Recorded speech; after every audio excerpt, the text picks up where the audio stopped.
So without further ado, our first speaker of the afternoon, again, is Dr. Chandra Manning, and her topic is Civil War Contraband Camps, Emancipation as a Refugee Crisis, which is quite a topic of interest these days, refugees generally.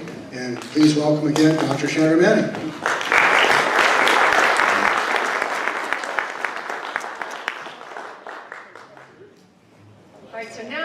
Moment of truth is, did you actually come back when you knew the second time?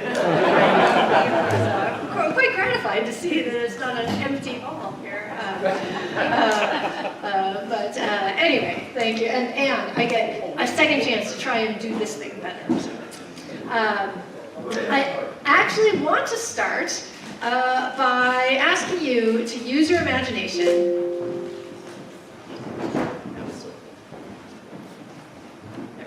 I'd like you to use your imagination. Begin by using your imagination to picture a scene. And I would like you, and if you can't, then you can use my pictures, but try and fill in the details for yourself. I'd like you to picture columns of smoke rising along a river's edge while terrified children cling to the legs of women clutching a frying pan, or maybe a tattered basket, or maybe nothing at all. I'd like you to picture somebody finding an old rowboat. Picture those people climbing aboard that boat, 2, maybe 3 at a time, to sail to a sandbar in the middle of the river.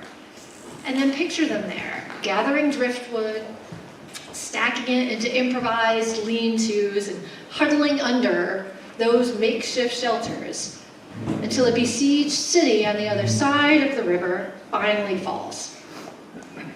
And when it does, picture them making their way into that ruined city. They're looking for safety. They're looking for opportunities to work for the occupying force. And some of them will find both of those things. But others of them, especially at first, will find only crumbling buildings without much to offer except a place to die. And still others will find their way out of that ruined city to nearby encampments elsewhere along the river. What everyone finds in this scenario are refugee camps. They found these refugee camps not in Kenya and not in Jordan and not in Bangladesh. They found them in and around Vicksburg, Mississippi in 1863. Over the course of the Civil War, nearly 500,000 formerly enslaved men and women and children fled from slavery and took refuge with the Union Army in encampments called Contraband Camps, which sprang up wherever the Union Army went throughout the Confederacy. Contraband camps existed everywhere the Union Army went, because slaves ran to the Union Army every chance they got. This also has a pointer aspect. All right. I just want to take a look at these two maps and talk about where are these encampments. Okay, thank you so much. All right, so much for doing better this time. But all right, so where are these camps? Where are these contraband camps? In the Eastern Theater of the war, the camps cluster around Washington, D.C., and then they run down the coast through Virginia, the Carolinas, Georgia, and into northern Florida. Also, a few up in western Maryland near what becomes West Virginia. Because Union forces in this Eastern Theater often took territory and held it for the duration of the war, contraband camps in that Eastern Theater tended to get established in the early part of the war and remain contraband camps, remain refugee camps for the duration of the war. The Western Theater looked different. In the Western Theater, the encampments that you see with these little dots follow Union strategy. Union strategy in the Western Theater is less often to take and hold territory and more to try to hold river and rail transportation networks. The Army moves more in the Western Theater, and so encampments moved more in the Western Theater too. There were some cities that were occupied for the duration for a long time: New Orleans, Memphis, and St. Louis, which stays in the Union, but is those three cities become long-term contraband camps for the course of the war. But all those other dots are ones that move around. Those and many more that I probably don't even know about are mobile contraband camps that shift throughout the Civil War. These camps and the people in them tell us that one way for us to think about emancipation in the United States is to think about it as a refugee crisis. Now, you may be asking yourselves, why in the world would I want to do that? And I'd like to suggest that if we do that, if we recognize contraband camps as refugee camps, and if we think about Civil War emancipation as a refugee crisis, then there are sort of some submerged features that we don't generally see very well about the war that come rising to the surface. And we see some things about the war more clearly if we use this lens to look at it. What we see more clearly, I think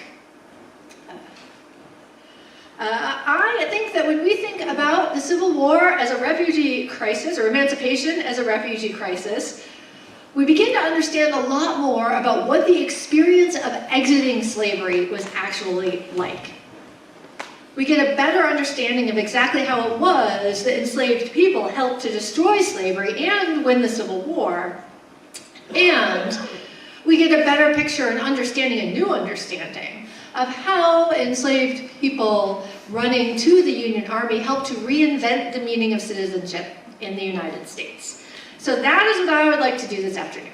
I would like to think about emancipation as a refugee crisis in order to better do these things. Understand what was it like to exit slavery, understand how former slaves helped end slavery and win the war, and how they helped to reinvent citizenship. That's what we're going to do. How we are going to do it. Anyone here ever been to a cyclorama? Okay, enough of you to have some idea. The one I've been to is at Gettysburg, so I'll use that as my example. So a cyclorama is a gigantic circular room. These things become popular in the late 19th century. It's a big circular room which is floor to ceiling, one giant painting of a scene from the war. The one at Gettysburg is, shockingly, the Battle of Gettysburg.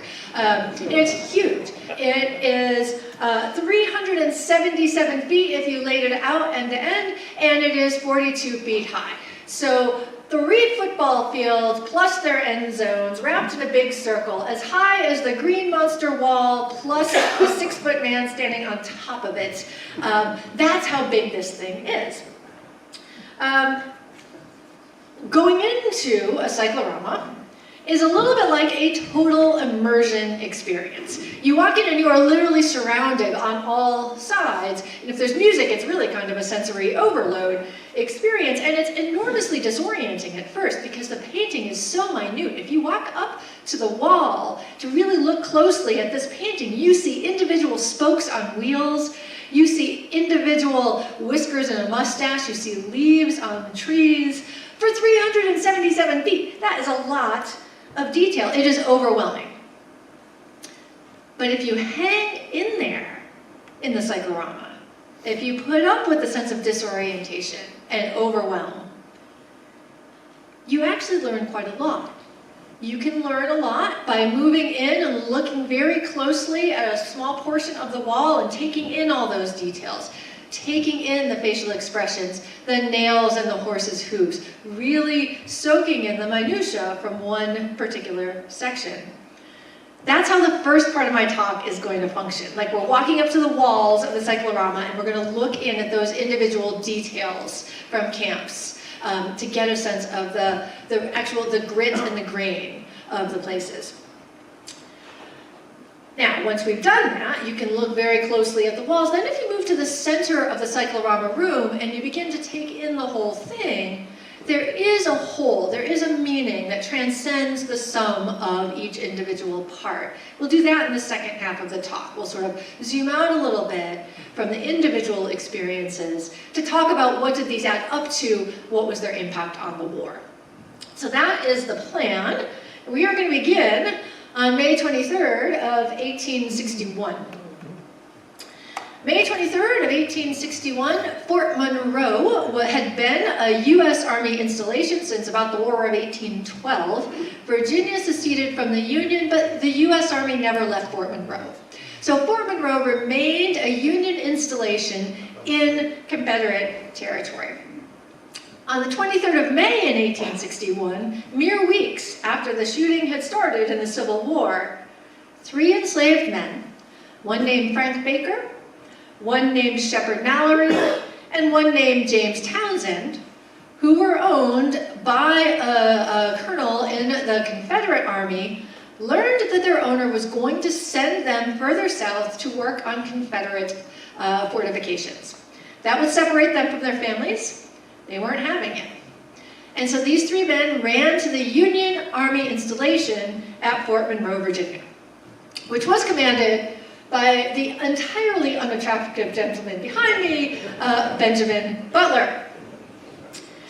Now, the Confederate colonel the next morning realizes that these men are gone, and so he sent his agent to Butler to demand the return of the 3 men under the terms of the Fugitive Slave Act. They ran away, the law says, you gotta give them back, pony up. Now, anyone know what Butler's line of work was, what he did for a living when he was not a Civil War general? Lawyer. He was a lawyer, exactly. He was a lawyer, and he was a clever one at that.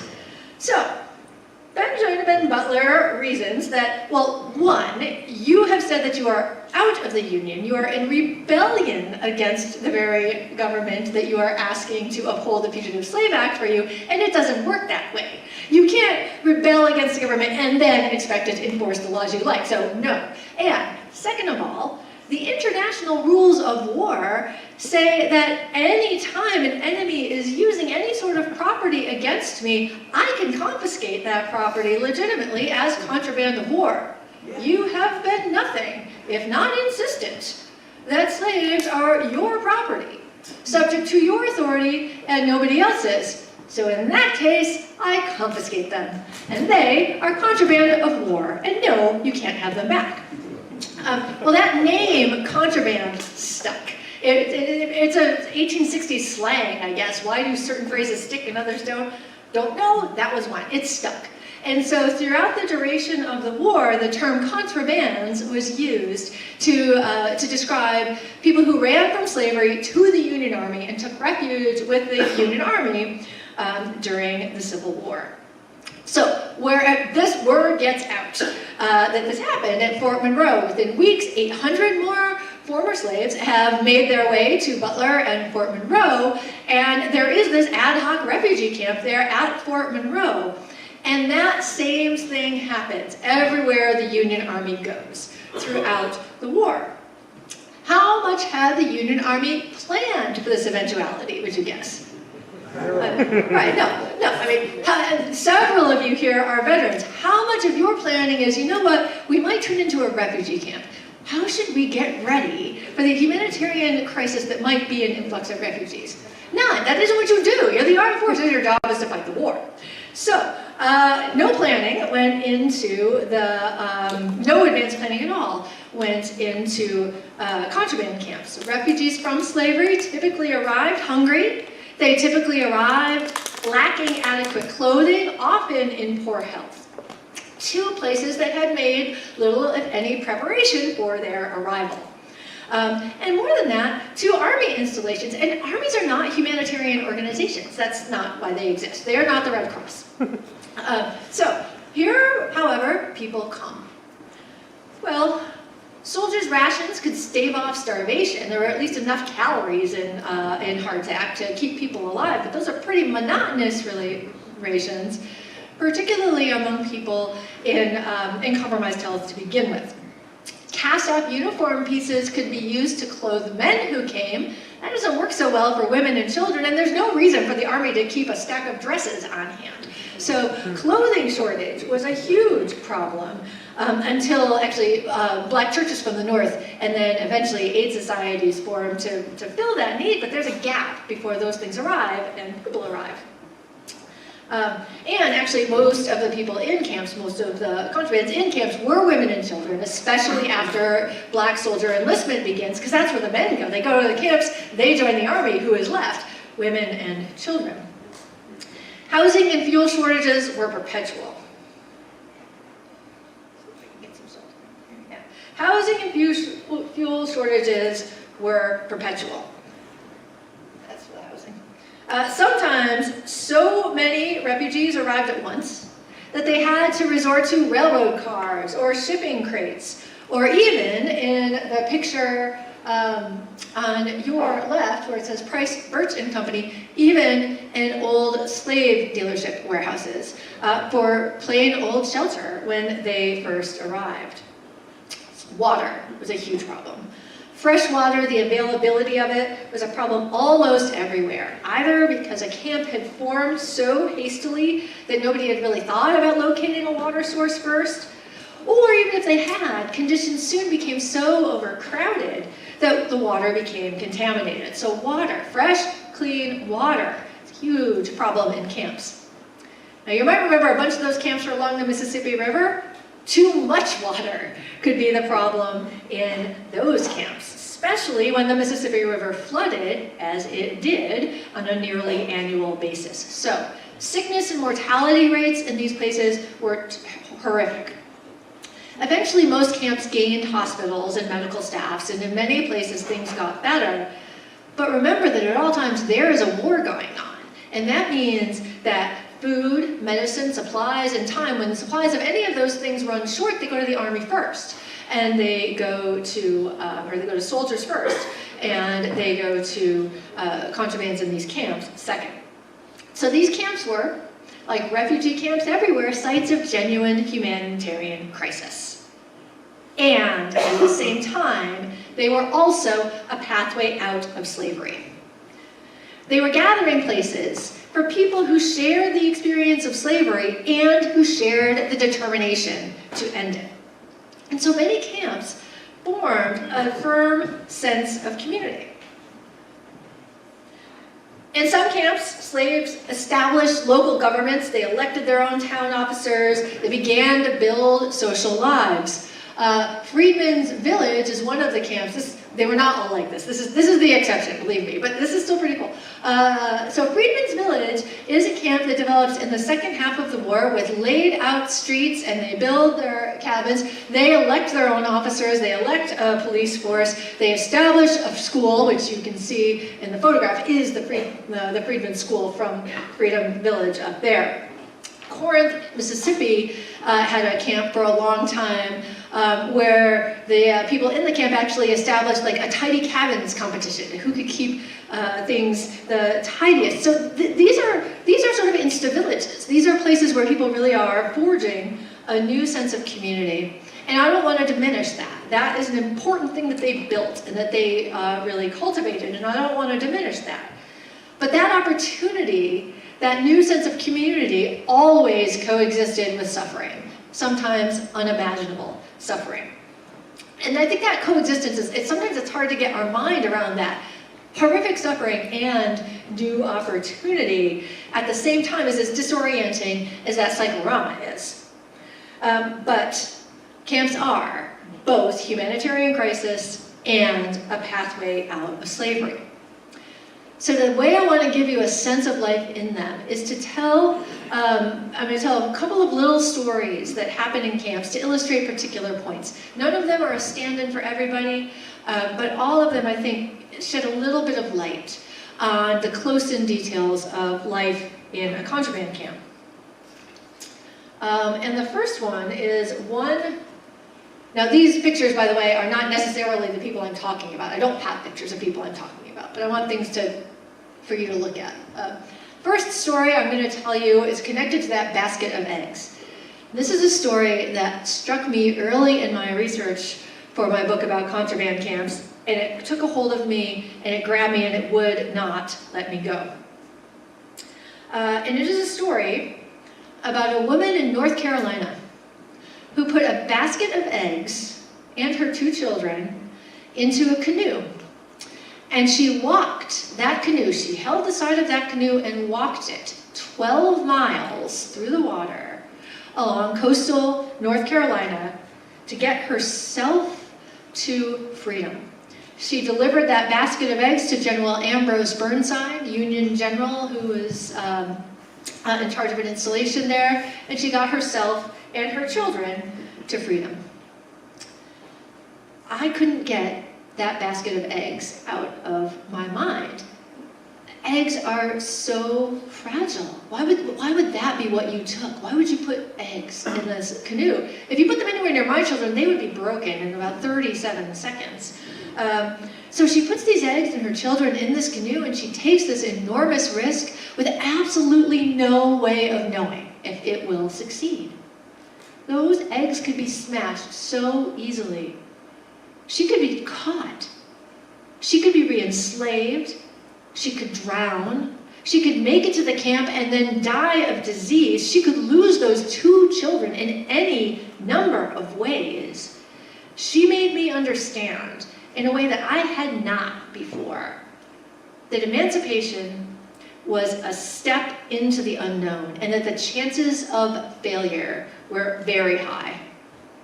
So to exit slavery was to go up against power and to be filled with fear and to decide to take one step and then another in the absence of any assurances. And that's what she was doing when she was headed for that contraband camp. And thinking about her experiences in those ways makes the experience of emancipation, for me at least, take on a whole new dimension. That dimension of going up against the unknown, the dimension of having no idea how it was going to turn out. And that is how 500,000 people experienced it, by getting themselves to contraband camps. Another story I want to tell demonstrates another aspect of contraband camps that I think gets at the grit of emancipation and what it was like to live through it. And that was in contraband camps, extraordinary world-changing circumstances intertwined with the complete quotidianness of everyday life. And emancipation was like that too. And I'll tell this story through a boy who becomes a man named Gaston Becton, who was he was enslaved. He was a teenager in North Carolina when the war began. Throughout his life, he had hated being a slave. It wasn't like he was fine with it and then the war comes and suddenly he hates it. He had always hated being a slave. But up until 1861, the whole power structure of the state and the national government was on the side of the person holding him in slavery. He didn't care if he liked slavery or not. The entire power structure was upholding slavery. So it didn't matter how much he hated being a slave. He was a slave. Not much he could do about it, because the risks of defying an owner with that much power behind him were just too high. But then the Union Army came to North Carolina, and the balance of power tipped. A pathway opened up for Gaston Becton. And he thought he could get to freedom. He could get out of slavery if he could get on that path.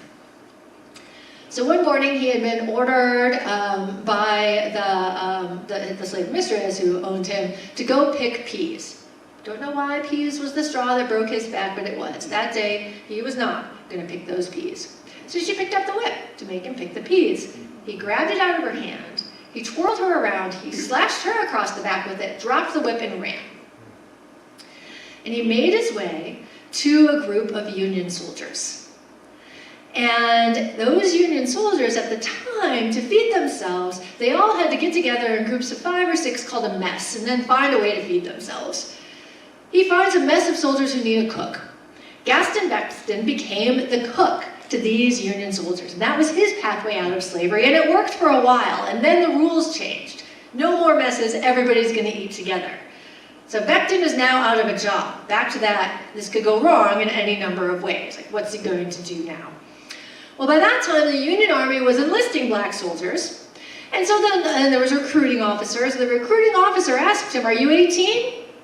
Guess I'm 18. He had no idea if he was 18. I'm going to tell you in a moment why I'm pretty sure he wasn't.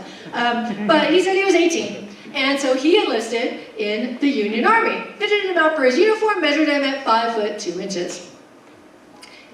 And then he went on a growth spurt. This is why I think he was not 18. I think he was younger. I think he hadn't had his growth spurt yet. He goes on a growth spurt, totally outgrows his uniform. So here is this black Union soldier who is also a kid going through an adolescent growth spurt with his ankles and his wrists sticking out of his uniform.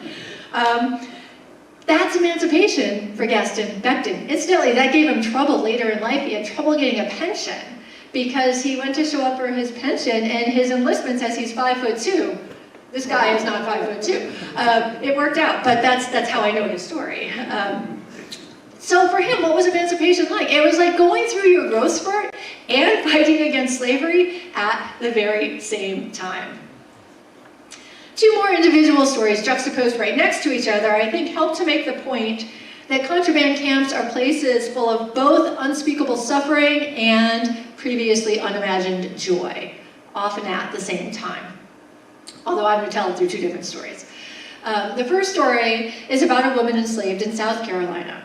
And she is there until Sherman's army comes through. And Sherman's army comes through and is making its way up the coast from South Carolina to North Carolina at the very end of the war.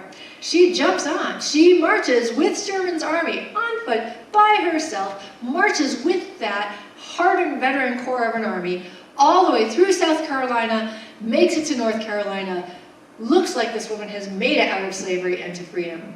But she makes it onto the beach of an encampment in North Carolina, and by this point she is so worn down and exhausted that she collapsed, and she died on the sand, alone, no one knowing her name, of a beach in North Carolina, and that's what emancipation was for her. No one likes to end with that story, so I won't. Tell a different story of two sisters named Susan and Mary. And I'll tell you straight up, I forget which is Susan and which is Mary, so I might have the two backwards. But the sisters' names are Susan and Mary. The story takes place near Memphis. We're going to say that it starts with Susan. Susan had, during the course of the war in Tennessee, hightailed it away from her owner, and she'd made it to a Union contraband camp in LaGrange, Tennessee, where Union forces were located. But LaGrange was one of those in Tennessee where when the Union moved, because they didn't need that stretch of river or that stretch of railroad anymore, the encampment went away. So she was in LaGrange, and the Union's moving. So everybody in that contraband camp gets put in a boat and they get sent to Memphis, where there's a large contraband camp, President's Island it was called, that's more stable. So she makes it to President's Island, and it's mayhem, because the same thing is happening all over. All of these mobile encampments, people are getting sent to President's Island because that one's not going anywhere. Sounds, smells, voices, people everywhere, it's overwhelming.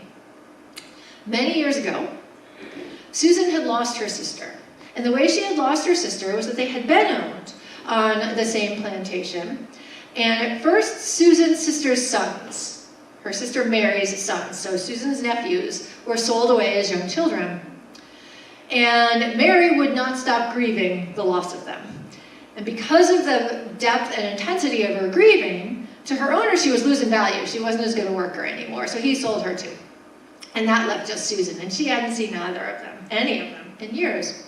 Here she is on President's Island, and there's just a din of noise, and all of a sudden, there is a familiar voice. And she turned around, and it was Mary.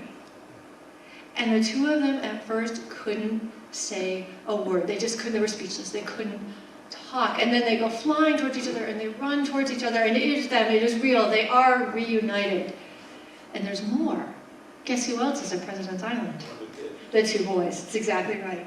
So this family reunites in a way unimaginable outside of a contraband camp in the Civil War, a site of truly unimaginable joy absent these contraband camps, surrounded by constant suffering. And in fact, I don't know what becomes of them. That's the last I hear of them, and they fall from the record. So there's no guarantee that it lasted even for them. Because no matter how courageous refugees were, or how their courage and determination could get them out in the first place, they weren't always enough to achieve the outcome they wanted. Because all of this took place in what was essentially a refugee camp during wartime. War created the opportunity to trade enslaved status for refugee status, but it also brought danger. It brought dangers like firepower and disease and merciless military necessity, which could say this camp that was here yesterday, it's gone tomorrow. Former slaves were also vulnerable to another danger, and it's one that I think we're inclined to lose sight of because we know how it all turned out. And that is the danger of re-enslavement. Just because you got out the first time doesn't mean that you will stay out. Far from being doomed the moment the war broke out, the institution of slavery actually fought back violently. Or its supporters, I guess the institution can't fight, but its supporters fought violently to keep this thing alive, and they had every reason to believe that they would win. They did because in the arc of world history up to that point, wars always made more slaves, not fewer. In fact, that was the pathway into slavery for most of human history, was taken as a captive in war. So pick a war anywhere, you're going to find more slaves at the end of it, not fewer, except for the Haitian Revolution. And so people fighting to uphold slavery had every reason to believe that it would withstand and come back after this conflict as well. But it didn't. It didn't. In this war, slavery did end and stay ended. And to explain how and why that happened, it's time to move from the walls of the cyclorama and come back into the middle and look at the whole thing, and think about what all this adds up to. What do the Gaston Becktons and the Susans and the Marys all add up to? Well, let's begin with two questions. First, how did emancipation happen? And then, how was re-enslavement prevented?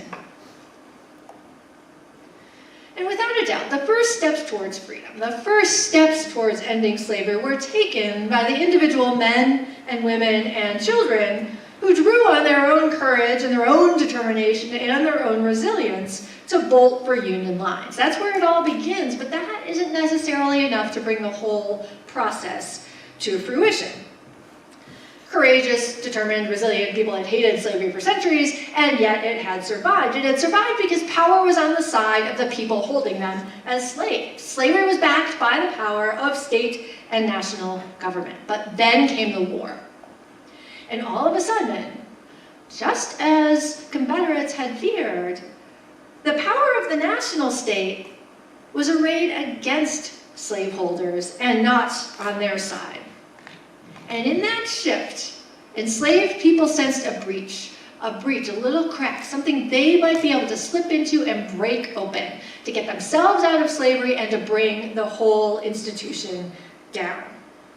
That's why they ran to camps. That's why they went to the Union Army. They know what the mortality rates are. They know the dangers, and they go anyway. And they go because it is that little crack. It is the way they think they can get in, get access to those levers of power, and leverage the federal government against and not for people doing the enslaving. It was a great risk. It was a risk that depended entirely on how soldiers in camps responded to them. If the army joined their struggle, they had a greater chance than they'd ever had before to take a crack at this institution. But if the army didn't, then they were left in a terribly vulnerable position. So the response of the Union Army to people in camps made an enormous difference for the war and for the end of slavery. And I think of that response as an uneasy, precarious alliance. The response of soldiers, the response of the army to people in camps, of course, varied overall. Depended on the mood of who you found that day. But overall, the response of the army was to build alliances with refugees from slavery because Union soldiers and former slaves needed each other to achieve their goals. It is not to say they always liked each other. It is not to say Union soldiers always treated free people well. But both soldiers and people running from slavery wanted to defeat the Confederacy. And they recognized that they needed each other to do it. Soldiers are far from home, in hostile territory, where they do not always know who can be trusted. They are trying to defeat an enemy while surrounded by white Southerners who they had expected to welcome them as deliverers, but who did not. They were not the deluded masses that Dr. Lund spoke about soldiers expecting to find that morning. So when hundreds of thousands of escaped slaves run into Union lines, bringing their labor and bringing their loyalty, and also bringing intelligence on who can be trusted and who cannot to Union soldiers, suddenly those formerly enslaved people look a whole lot more valuable to their cause and to their survival than local slaveholders do. Now, certainly people running to these camps contribute to the Union cause through enlistment as black soldiers, and that story has been told many times. But formerly enslaved people contributed in other ways as well. Do you remember who I told you? What's the demographics in the camps for who is in these camps, especially after enlistment? Women and children, exactly. Women and children in these camps become direct contributors to the Union war effort as well. The quartermaster department in every single theater of the war, from Florida to Washington, D.C., to the Mississippi River, depended on the digging and the ditching and the building and the hauling and the distributing and the laundering and the cooking and the nursing of the black, sometimes men, but mainly women and children who ran to Union lines. Union supply and logistics does not work in the war without this source of labor. Union soldiers do not know the terrain. They do not know that the Chickahominy Creek floods, so stay on this side of it. But local people do. Union soldiers do not know that the person pretending to be loyal is actually a secessionist, but local slaves who run to the Union Army do. So they also serve as spies, and they also serve as scouts. And they keep the linens clean that are used in the hospitals, that are administering to soldiers in a conflict where disease kills far more men than wounds do, and so clean linen actually makes a real difference to the war effort. These are the hands that are sewing the grain sacks that will hold the oats for Union soldiers' horses when they need to go on the march. These are the hands that, by allying with the army, struck a bargain. Former slaves struck a bargain. They exchanged their labor and their loyalty and their local intelligence for the Army's basic protection of their rights to be free from their enslavers. When they did that, they helped to win the war. By helping to win the war, they helped to save slavery, they helped to save the United States government, and they helped to prevent re-enslavement from happening afterwards, as it had in almost every other world conflict up to that point. How did they do that? They did that through the reinvention of citizenship. All right. Lost track. I might want you to have that one.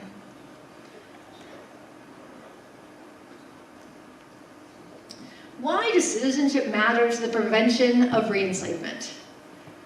Well, it matters to the prevention of re-enslavement because it's a lot harder to re-enslave a citizen than a non-citizen. So gaining access to status as citizens is absolutely crucial to the 13th Amendment sticking, the 13th Amendment actually working.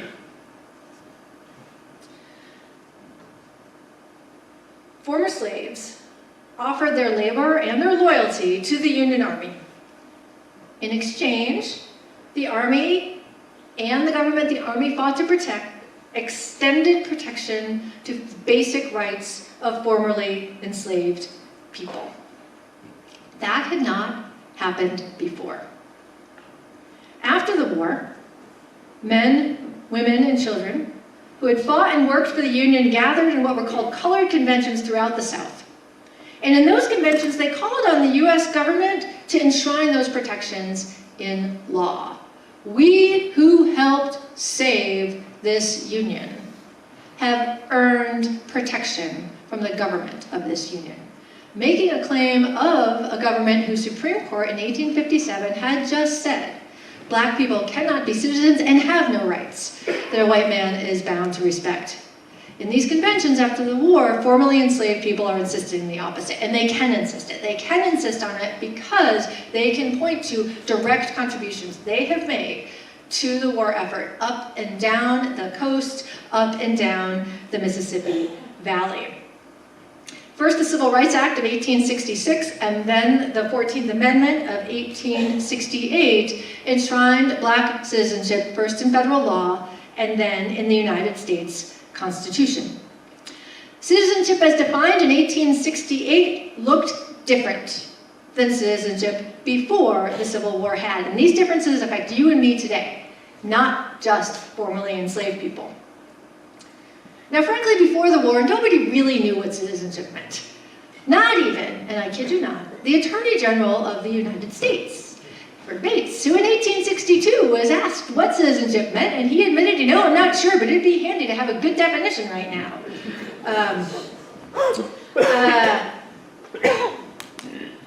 However, there were some features that were broadly agreed on. Even though no one knew exactly what it was, there were some things they knew about it. And the first thing they knew about citizenship was that the state and not the nation determined citizenship.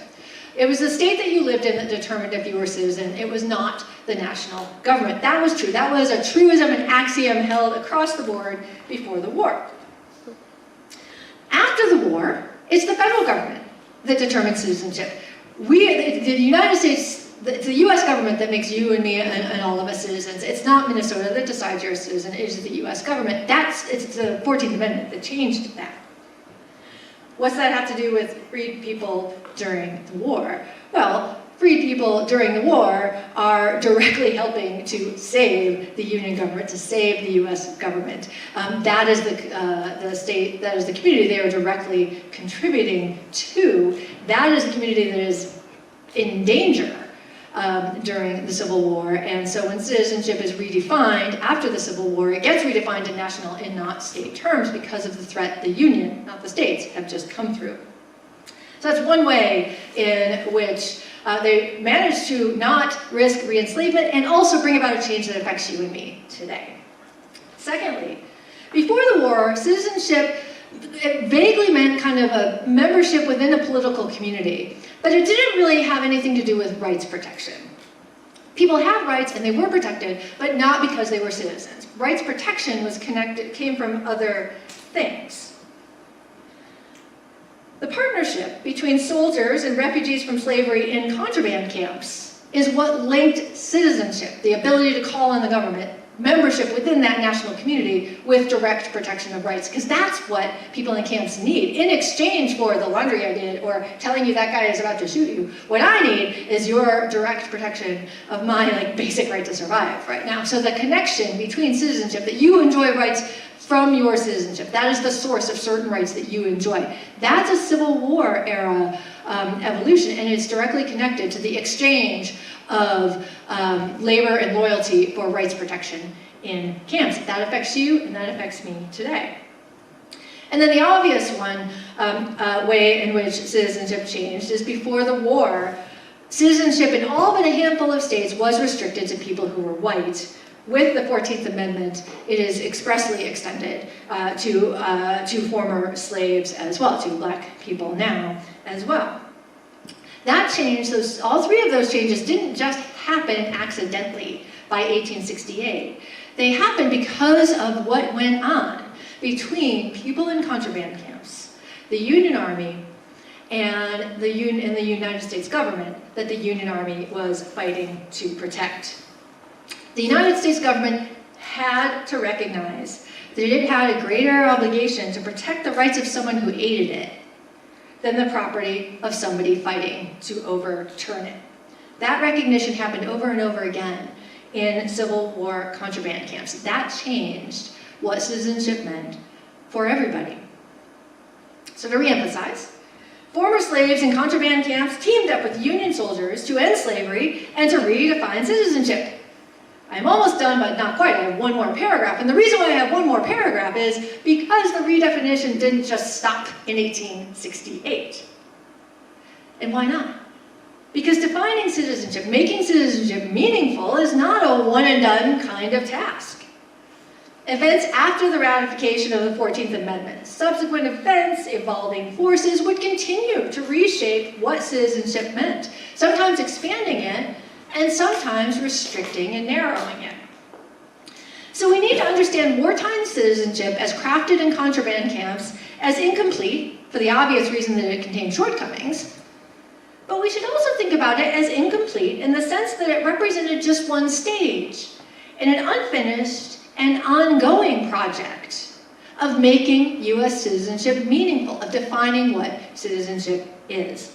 I don't think we can expect Civil War Americans to have done all our work for us. I think that project of defining citizenship, of making it meaningful, remains our ongoing responsibility even today. Thank you.